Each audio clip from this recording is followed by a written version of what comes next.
যে ওয়ালা খালুফু ফামি সাইমি আতিয়াবু ইনদাল্লাহি মির রিহিল মিস্ক, যে রোজাদারের মুখে দুর্গন্ধ আল্লাহ তাআলার কাছে মিস্ক আম্বরের থেকে অধিক সুগন্ধনীয়, আল্লাহর কাছে অত্যন্ত পছন্দনীয়।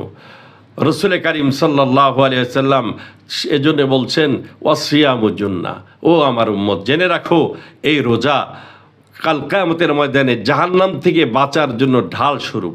যুদ্ধের ময়দানে রণক্ষেত্রে আত্মরক্ষামূলক ঢাল ব্যবহার করা হয়, নিজের শরীরে যাতে কোনো প্রকার কোনো প্রতিপক্ষ দুশ্মনের কোনো হামলা না আসে। আল্লাহর পয়গম্বর বলেন যে রোজা রাখলো সে জাহান্নাম থেকে এই রোজা তার জন্য ঢাল স্বরূপ হয়ে যাবে।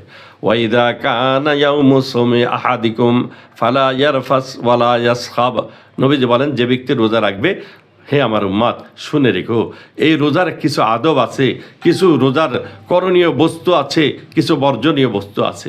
যখন রোজা রাখবে তো ফালা ইয়ারফাস, কোনো অশ্লীল কথাবার্তা বলবে না, ওয়ালা ইয়াসখাব, কোনো প্রকার গালিগোলাস কটু কথা মুখ দিয়ে উচ্চারণ করবে না।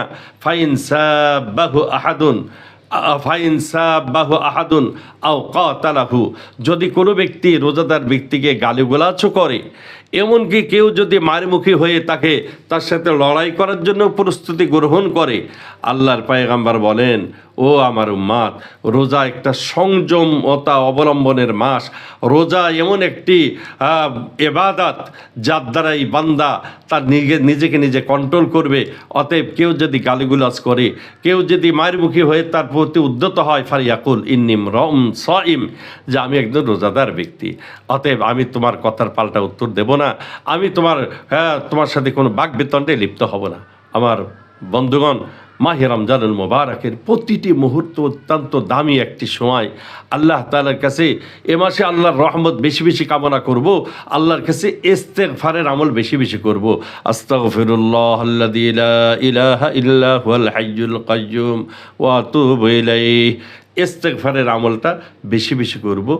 এই ইফতারির পূর্ব মুহূর্তে যে সময়টা, এই সময়ের মধ্যে বেশি বেশি ইস্তেগফার, দরুদ শরীফের আমল, সাথে সাথে বেশি বেশি দরুদ শরীফ পাঠ করতে থাকব। কারণ হাদিসের মধ্যে এসছে ইন্না আওয়ালান নাসি বি ইয়াউমাল কিয়ামা আকসারুহুম আলাইয়া সালাতান, যে ব্যক্তি আমার প্রতি বেশি বেশি দরুদ শরীফ পাঠ করবে কিয়ামতের ময়দানে সে আমার অধিক নিকটবর্তী স্থান লাভ করবে। তো মাহে রমজানুল মুবারকে প্রতিটি নেকিকে আল্লাহ তাআলা 700 গুণে রূপান্তরিত করবেন, এর থেকে বড় আর কি বেনিফিট হতে পারে।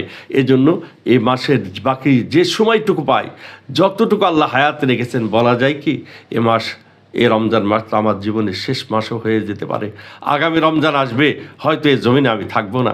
এই জন্য আমার ভাইয়েরা, আমার মা বোনেরা, প্রত্যেকেই আমরা এই ইবাদতের